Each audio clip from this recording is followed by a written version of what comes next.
তো বন্ধুরা আমরা এখন বানাবো চিংড়ি মাছ ভেজে বানাবো চিংড়ির মালাইকারি। তো চিংড়িটা দেখছেন কত সুন্দর করে ভেজে নিচ্ছি আমরা, আর চিংড়িগুলোর সাইজ কিন্তু অতি সুন্দর, খুব লোভনীয়। আর চিংড়ি মাছ সবার কিন্তু খুব প্রিয় একটা খাবার, এই জন্য চিংড়ি মাছটা আমরা সুন্দর করে ভেজে নিচ্ছি। আর ভেজে নিয়ে এটাকে আমরা বানাবো হচ্ছে যে চিংড়ি মাছের মালাইকারি। তো চলুন, চিংড়ি মাছটা ভাজা কমপ্লিট হয়ে গেছে, এবার আমরা বানাবো।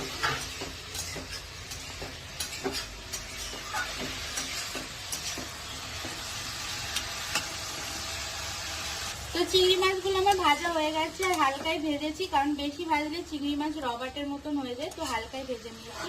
আর আপনারাও চিংড়ি মাছ হালকাই ভাজবেন, বেশি ভাজবেন না, শুধু গন্ধটা চলে যাওয়ার জন্য ভাজলাম। এবার তুলে নিচ্ছি এক মাছগুলো।